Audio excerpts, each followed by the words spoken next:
നമസ്കാരം. ഋഷിപ്രോക്തം ചാനലിലെ ഇന്നത്തെ വീഡിയോയിലേക്ക് ഏവർക്കും ഹൃദ്യമായ സ്വാഗതം. ഇന്ന് അതിപ്രധാനപ്പെട്ട ഒരു വിഷയമാണ് പറയുന്നത്. നമ്മളുടെ ജീവിതത്തിൽ വിജയം കൈവരിക്കണമെങ്കിൽ ഗണപതിയുടെ പ്രീതി അത്യാവശ്യമാണ്. എല്ലാ വിഘ്നങ്ങളെയും അകറ്റുന്ന വിഘ്നേശ്വരനാണ് ഗണപതി ഭഗവാൻ. അതുകൊണ്ട് തന്നെ നമ്മളുടെ ജീവിതത്തിൽ വിജയം നേടണം എന്ന് ആഗ്രഹിക്കുന്നുണ്ടെങ്കിൽ തീർച്ചയായിട്ടും അതിനാദ്യം ചെയ്യേണ്ടത് ഗണപതി പ്രീതിയാണ്. ഇന്ന് ഗണപതി പ്രീതി ഇല്ലാത്തതിന്റെ ലക്ഷണങ്ങളും അത് പരിഹരിക്കാനുള്ള മാർഗങ്ങളുമാണ് പറയുന്നത്. നമുക്ക് വീഡിയോയിലേക്ക് കിടക്കാം. ചെറിയൊരു വീഡിയോ ആണ്. വീഡിയോ അവസാനം വരെ ഒന്ന് കാണുക. സബ്സ്ക്രൈബ് ചെയ്യാത്തവരാണെങ്കിൽ ഒന്ന് സബ്സ്ക്രൈബ് ചെയ്ത് പ്രോത്സാഹിപ്പിക്കുക. ആദ്യം നമുക്ക് നമ്മുടെ ജീവിതത്തിൽ ഗണപതി പ്രീതി ഇല്ലാത്തതിന്റെ ചില ലക്ഷണങ്ങളെ ഒന്ന് പറഞ്ഞു പോകാം.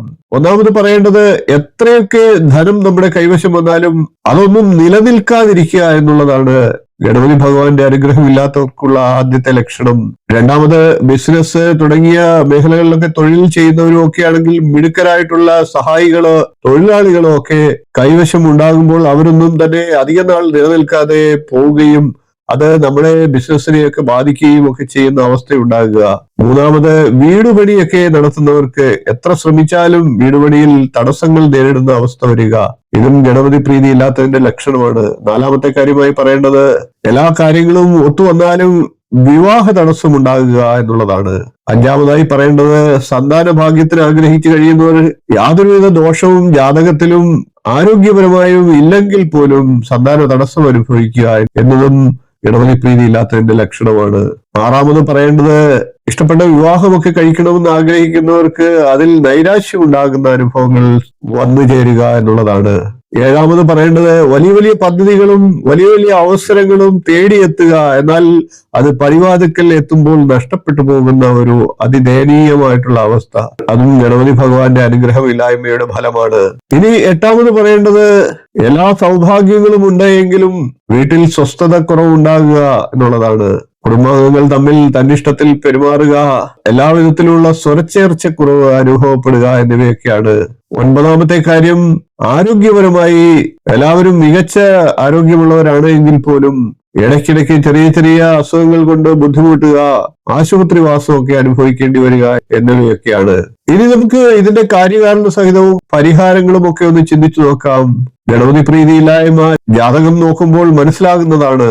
ഗ്രഹനിലയിൽ കേതു അനിഷ്ടസ്ഥാനത്ത് വരിക, പൂർവീയ സൂര്യസ്ഥാനത്ത് ഗണപതിയുടെ അപ്രീതി ഉണ്ടാകുന്ന ലക്ഷണങ്ങൾ ഉണ്ടാകുക, ശുക്രന്റെ അനിഷ്ടസ്ഥിതി, ഇവയൊക്കെ ഗണപതി പ്രീതിയുടെ കുറവായിട്ട് പറയേണ്ടിയിരിക്കുന്നു. ഗണപതി ഭഗവാനും ഭൗതിക സുഖങ്ങളുമായി അഭേദ്യമായിട്ടുള്ള ബന്ധമുണ്ട്. ഭൂമിയുടെ അധിഷ്ഠാന ദേവത എന്ന് പറയുന്നത് ഗണപതി ഭഗവാൻ തന്നെയാണ്. മൂലാധാരസ്ഥിതനായിട്ടുള്ള ഗണപതി ഭഗവാൻ തന്നെയാണ് കുണ്ടലിനി തത്വത്തിന്റെയും അടിസ്ഥാന ദേവത. ആയതുകൊണ്ട് തന്നെ ധനം, ഭൗതിക സുഖഭോഗങ്ങൾ, ഐശ്വര്യം, കീർത്തി, ഇവയൊക്കെ ഗണപതി ഭഗവാൻ തന്നെ കനിഞ്ഞാൽ മാത്രമേ ഒരു വ്യക്തിക്ക് ലഭിക്കുകയുള്ളൂ. ഇനി നമുക്ക് ഗണപതി പ്രീതി ലഭിക്കാൻ വളരെ എളുപ്പത്തിൽ സാധിക്കാവുന്ന ചില മാർഗങ്ങളെ നമുക്കൊന്ന് പരിശോധിച്ചു നോക്കാം. ഒന്നാമതായി പറയേണ്ടത്, വീട് നിൽക്കുന്ന പുരയിടത്തിന്റെ കന്നിമൂല ഭാഗത്ത് കറുക നട്ടു വളർത്തുക എന്നുള്ളതാണ്. രണ്ടാമത്, വെള്ളിയാഴ്ച, ചതുർത്ഥി തുടങ്ങിയ വിനായകന് പ്രധാനപ്പെട്ട ദിവസങ്ങളിൽ ഗണപതി ഹോമം, നാളീകരമുടയ്ക്കൽ എന്നീ വഴിപാടുകളെ നടത്തുക എന്നുള്ളതാണ്. മൂന്നാമതായി നമുക്ക് എളുപ്പം ചെയ്യാവുന്നത്, വീട്ടിലോ തൊഴിൽ സ്ഥാനത്തോ വ്യാപാര സ്ഥാനത്തോ വിളക്ക് കൊളുത്താനായി ഒരു പ്രത്യേക സ്ഥാനം ഉണ്ടെങ്കിൽ പോലും കിഴക്ക് വടക്ക് മൂലയിലോ കന്നിമൂലയിലോ, അതായത് തെക്ക് പടിഞ്ഞാറ് മൂലയിലോ ഒരടിയെങ്കിലും വലിപ്പമുള്ള ഒരു ഗണപതി ചിത്രം വയ്ക്കുക എന്നുള്ളതാണ്. നാലാമതായി ചെയ്യേണ്ട പരിഹാരം, കടുത്ത തടസ്സമുള്ളവർ ഉത്തമ ഗുരുവിനെ കണ്ടെത്തിക്കൊണ്ട് ഒരു വിശിഷ്ടമായിട്ടുള്ള ഗണപതി മന്ത്രത്തെ ഉപദേശമായി സ്വീകരിച്ചുകൊണ്ട് ഒരു മണ്ഡലകാലം അഥവാ 41 ദിവസം കൃത്യമായിട്ട് അതിന്റെ ജപം നടത്തുക എന്നുള്ളതാണ്. അഞ്ചാമതായി ചെയ്യേണ്ട പരിഹാരം, ഗണപതി ചിത്രത്തിന് മുന്നിൽ മധുര പലഹാരങ്ങൾ വെച്ചുകൊണ്ട് ഗണപതി സ്തുതി ചെയ്യുക, ഗണപതിക്ക് നേദ്യം എന്നുള്ള നിലയിൽ അത് സങ്കല്പിക്കുക. കൂടാതെ ദാരിദ്ര്യ ദഹന ഗണപതി സ്തോത്രം, ഗണേശാഷ്ടകം, സങ്കടഹര ഗണേശ സ്തോത്രം, ഇവയൊക്കെ ജപിക്കുന്നതും ഫലപ്രദമാണ്. ഇനി ആറാമതായി ചെയ്യേണ്ട ഉപായം നമുക്കൊന്ന് നോക്കാം.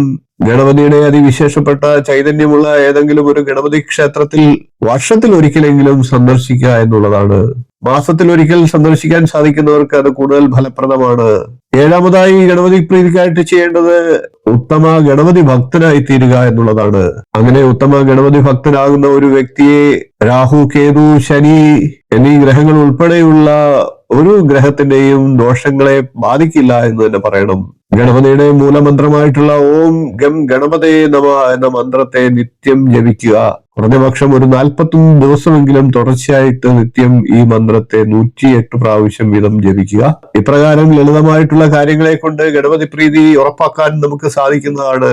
അങ്ങനെ ചെയ്യുന്നവർക്ക് തീർച്ചയായിട്ടും ജീവിതത്തിൽ വളരെയേറെ ഉയർച്ചയും ഐശ്വര്യവും തടസ്സങ്ങളെല്ലാം ഒഴിഞ്ഞ് ജീവിതത്തിൽ സുഖവും സന്തോഷവും ലഭിക്കുന്നതാണ്. ഓം ഗം ഗണപതിയെ നമ. എല്ലാവർക്കും ഗണപതി ഭഗവാന്റെ അനുഗ്രഹം ഉണ്ടാകട്ടെ. വീഡിയോ ഇഷ്ടപ്പെട്ടുവെങ്കിൽ ഒന്ന് ലൈക്ക് ചെയ്യുക, ഷെയർ ചെയ്യുക, ചാനൽ ഒന്ന് സബ്സ്ക്രൈബ് ചെയ്യുക, നിങ്ങളുടെ അഭിപ്രായം കമന്റ് ആയിട്ട് അറിയിക്കുക. ഇനിയും ഇതുപോലുള്ള നല്ല നല്ല വിഷയങ്ങളുമായി നമുക്ക് വീണ്ടും കാണാം. നന്ദി, നമസ്കാരം, ശുഭദിനം.